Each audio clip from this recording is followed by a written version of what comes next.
Here it is, guys, the Samsung Gear S3. And today I've got 10 hidden features to show you guys before I bust out the full review of this awesome smartwatch. Now right now you're probably wondering why I have gloves on. Well, that's because currently you can't swipe with gloves on, right? I can do this kind of stuff with the bezel, but if I want to use this glove, ain't gonna happen. All right, so let's go ahead and take this glove off and fix that problem. So here's what we're gonna do. We're gonna go over to your settings. You're going to scroll down to device. You're going to scroll down even further. Right there, touch sensitivity. Turn that on. Lets you use it while you're wearing gloves. You can also enable this by holding the home button till the power menu pops up. Scroll down once. Touch sensitivity right there. Awesome. Let's pop this glove back on and watch the magic work. All right, so here we go. Got your index finger there. Boom. Swipe across. Swipe across. Look at that. Working awesome. Now right now you're saying, okay, that's a pretty thick glove. That's not bad. But how thick can you go with these gloves? Well, let's see what else we got here. Leather glove. Let's see how this goes. Actually, this is probably pleather. I don't think this is real leather, but let's see what happens. Here we go. Ready? Well, works there. There you go. So you got some nice leather driving gloves. Good to go. Let's see what else we got. Boom. This is like a gigantic snowboarding, shoveling outside glove. Let's see what happens here. You guys think this is going to work? I don't, but you never know. So look at that. You got a gigantic glove. The finger is like the size of the screen. So let's go ahead and see what happens here. So here we go. Let's see if we can swipe through this. Oh my goodness, look at that. So I just tapped there. That worked. There you go. I could tap stuff. So maybe just swipe with this and see if I can get into settings. Oh, that's impressive. No, I don't want to reset my gear. You want to wear snowboarding gloves or skiing gloves or like big heavy duty gloves and still use your Gear S3. Apparently you can do that too. So that is pretty awesome. That is hidden feature number 1. Let's go see what else we got. All right, this one's pretty simple. All you do is hold the home button, swipe left to right, and boom, I just took a screenshot. I don't know if you saw that. I'm going to go over here. Hey, check this out. Step target achieved, 3,000 steps. Some of you guys are probably thinking this is just ridiculously small amount of steps, but hey, I have a desk job. Give me a break, guys. So I'm going to hold home button, swipe across, took another screenshot. If I go now over to my apps, so to get to your apps, you press the home button again. I'm going to scroll over till I get to my gallery. There's my gallery. Hop into that. And then there we go. Here's a screenshot I just took. So now, if I want to, I can go ahead and tap the 3 dots here on the side, and I can send it to my phone. So here on my phone, just went to the gallery app, and I'm in the gear folder, and then there's my picture right there, step target reached. If I want to, I can go ahead and share this on social media, share it with other people I know, and just be like, hey, check it out, man. I reached my goal, and that's that. So there you go. So that's hidden feature number 2, screenshots on the Gear S3. Let's check out number 3. This next one's a nice little shortcut. You can program the home button to take you to a bunch of different types of things by double pressing it. Right now, I have it set to show my recent apps, but you could do a bunch more things, and I'll show you how to do that now. So we're going to go into the settings, we're going to scroll down, we're going to go to device, and then right there on top, double press home key, recent apps is what I have it set to. You can have it do nothing. You can have it open your last app, recent apps, which I just showed you. Quick dial, if I do this, and then I double press that button, now it's going to ask me to say a name. When I say any name, it's going to automatically call that person. I'm going to stop it before it tries to call anybody. Every shortcut from here down is just different app shortcuts. So it's every app that you have installed on your Gear S3, even third-party apps. And then you also have another one for S-Voice. You can jump right into S-Voice, do some voice commands. And then you also have settings here as well. I'm going to go ahead and set mine back to recent apps because that's the one I like the most. And now let's go ahead and check out the next feature. This next feature is in the Samsung Gear app. You will have had to have installed this in order to connect your Gear S3 to your smartphone, regardless of whether you're using a Samsung or any other Android device. So you're going to open up that app, you're going to go to Send SOS Requests. All right, so I already have it on now. What this does is when you triple click the home button, it's going to send an SOS message to up to 4 emergency contacts that you set up. So right now I just have it going to my wife, but if I wanted to, I could add 3 more. If you're really concerned about safety and things like that, I highly recommend making 911 one of those contacts. And what's going to happen is when you click this button 3 times, it's going to send your GPS location and a quick little text basically saying like, hey, I'm in serious need of help. It's an emergency, SOS, something like that. And then they're going to be able to track your GPS location for a full hour. It's an awesome safety feature, and on top of that, if anyone calls you within that hour, your Gear S3 is going to automatically pick up the phone and put it on the lowest volume setting. This is especially useful if 911 is one of your emergency contacts because they can call you and they'll automatically get connected and they'll be able to listen to everything going on without you having to risk pulling your phone out of your pocket to answer the call. You can also set this up to automatically call one of your emergency contacts when you triple click the button. So right now it's set to my wife, so if I triple click this button, it's going to automatically call her and send her that text message and send her the GPS location. And I highly recommend setting this piece up right here. This is the countdown timer before sending, and it waits 5 seconds before sending an SOS message. This is especially important if you use that double press home button feature, that shortcut that I showed you earlier. If you use that and you accidentally press 3 times, you're going to send an SOS message, and you don't want to be sending that to 911. So this is a great thing to have. If you accidentally do that, you can stop it from sending. So let me show you that really quick. I'm going to triple click the home button right here. And then here's the cancel option, right? So I can go ahead and cancel it. But if I want it to go through, I'm just going to triple click. It's going to wait its 5 seconds. And then it's going to go ahead and send that message to my wife. And I'm going to get a little notification here that basically says that my emergency contact has received this information.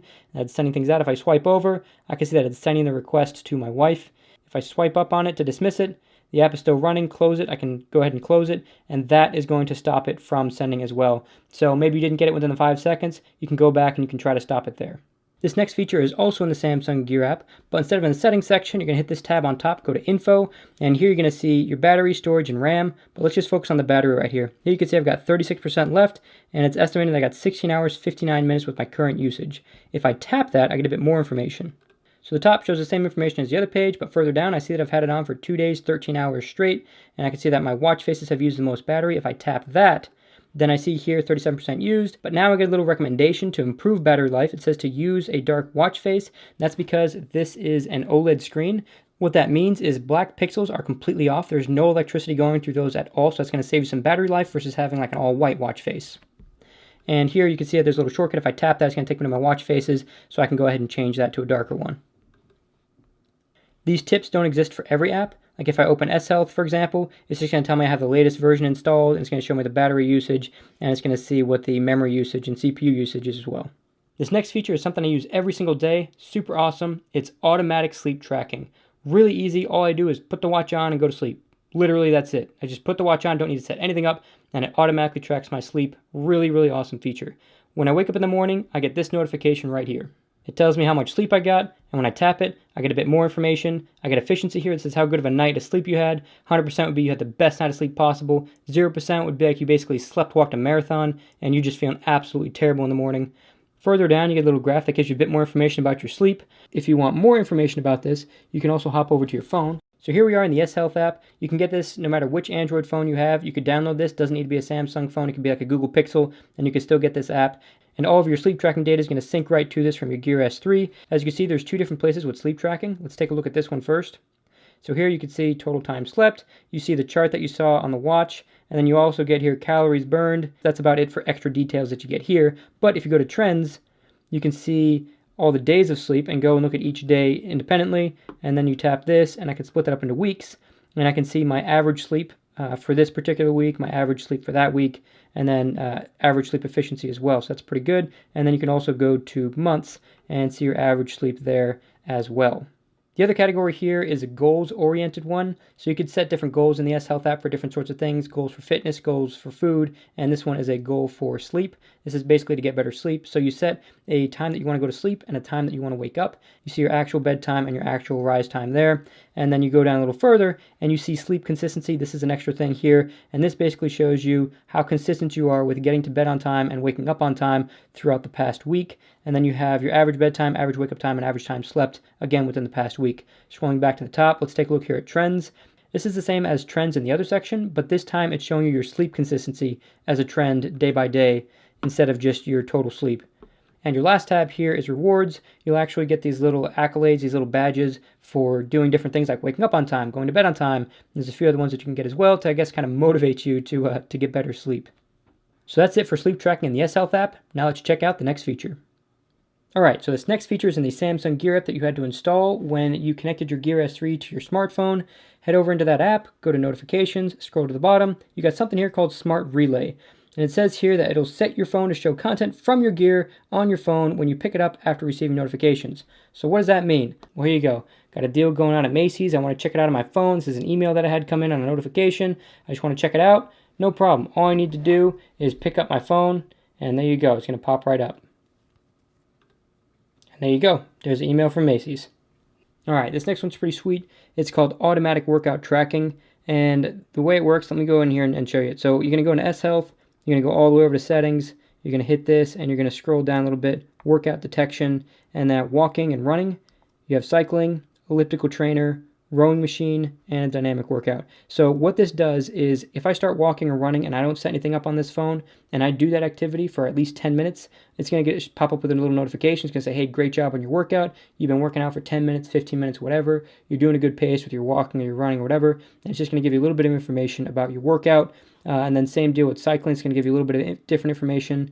Elliptical trainer, rowing machine, etc. And it figures out which one you're doing automatically. Dynamic workout is if it can't figure out what you're doing, it's going to say, okay, you were doing something, you were working out somehow, so I'm going to just call this a dynamic workout. Maybe you were lifting weights, maybe you were doing circuit training or something like that, and it doesn't really fit into any of these categories because you're doing all sorts of crazy things. That's going to show up as a dynamic workout. So it's a great thing if you forget to set something up with your watch for a workout. It's still going to track it and still going to let you know how you're doing with your workouts and things like that.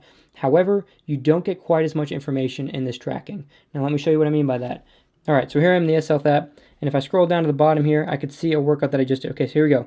This is a walking one. This is an auto-detected one. It'll tell you here. So walking auto, that tells you that it was automatically detected on the Gear S3. I walked for 18 minutes, 0.82 miles. So I'm going to go ahead and click this. So here's what it will show me, my speed throughout the duration of the walk, right? So even though it didn't start tracking anything until 10 minutes, it really tracked everything back to when I first started moving, tracked my speed, and then tracked all the way to the end when I finished. And so it gives me a little bit of that information because it was walking. It's like, okay, it was a walking exercise. You burned 73 calories. Here's your average speed, your max speed, your average pace, and your max pace. However, notice that this does not give me my heart rate. This just went ahead and tracked my speed, and that was it. So depending on the exercise you're doing, you're going to get different things shown in here. Sometimes you're going to get more, sometimes you're going to get less. But heart rate is not going to be one of these things that's going to pop up in here because you didn't set it to start tracking that yourself. This next feature is a great one if you have super duper thick gloves on and that touch sensitivity is not working out for you. You're going to have to go over here to settings. You're going to go down to device, and you're going to scroll down until you see auto open apps. So I'm going to go ahead and hit this. Now when I go to one of my apps, it's going to blink once, and then it's going to automatically open that app. This is particularly useful for apps like Find My Car, because if I've got thick gloves on, I'm outside in the winter, and I need to find my car because I parked in some parking garage somewhere, maybe in Boston, and I don't really remember where I parked, this is a great way to pull up that information without having to take my gloves off. This next feature is one of my favorite features, and that's the ability to control the camera on my phone from my Gear S3. Now, I tried every single app I could find for camera remotes, and this is by far the best one. It's called Phone Camera Remote Circle, and it's by lessened, and this is a $2 app, but it packs so many awesome features, and I'm just going to go ahead and show you the app and let the app do the talking. So here we are in the app. I've got my phone on a tripod facing the Google Pixel. If I move the tripod, you're going to see it update in real time on my wrist, so that's pretty awesome. Not only that, but I can switch to the front-facing camera, and I can switch back to the rear-facing camera, and I can switch from camera to video mode. And on top, it even shows me the battery life on my phone and the battery life on my watch, which is pretty cool. Not only that, now this is super awesome. Turn the bezel, zoom in. That is really stinking cool. Now if I tap the settings gear, I get a bunch more things in a nice kind of intuitive circular menu. You just kind of go around here. As you can see, I can record at full 1920 by 1080. Most of the other camera apps won't let you do that. There's a couple that will, but most of them won't. The Note 5 can film in 4K, so you are only getting 1080p. You're not getting the full resolution that the camera is capable of, but there's still a lot of people that only film in 1080 anyway, so it really doesn't matter for most people. If you switch to camera mode, you can go ahead and change your resolution as well. This supports the max resolution of your phone. So max resolution on the Galaxy Note 5 is 16 megapixels. So there you go, 16 megapixels, and you can drop it down to all the way down to 0.3 megapixels if you wanted to for some reason. What makes this especially useful is the timer. You could do 3 seconds, 5 seconds, or no timer. All right, so I'm going to go ahead and do the 3-second timer, go back here, I'm going to switch back to my camera, and I'm going to take a picture. So it's going to count down 3 seconds, and at the end of 3 seconds, it's going to focus and then take the picture. This is especially useful if I want to set my camera up maybe on a tripod or maybe like a gorilla pod, and I want to get a group photo or I want to get a photo with my wife, and I don't want to keep running back and forth from the phone setting up the 10-second timer, then this is a great way to do that. Set it up for 3 seconds. I can put my arm around my wife, get the picture, and then not only that, but I can review the picture afterwards too. So I can be like, okay, cool, like there you go, there's the photo there, and then when you rotate the bezel, you can rotate the photo. And to top it off, if I tap these 3 dots right here, I can go ahead and start sharing it. And what this is going to do is when I tap one of these, it's going to, like if I tap this messages here, it's going to open up the messaging app on my phone. It's going to put that picture in there, and it's going to allow me to pick a person to send it to and add a message to it, and then I'll be able to just shoot that thing right over. Instead of having to go into my gallery, find the picture, and do all of that, this saves you a lot of time there. So this is definitely an awesome app. And speaking of awesome things, if you guys thought this video was awesome, be sure to like and share the video, and don't forget to subscribe to see my full Gear S3 review coming out a little bit later. But while you're waiting, I got another video for you guys. It's my Google Pixel review, the first part of a top 100 features review for this bad boy. You guys don't want to miss that. First part's already up on my channel. I have a link in the description so you guys can check that out while you're waiting for the full Gear S3 review. Thanks for watching, guys. This is Eric from Techisode TV, and I'll see you in the next one.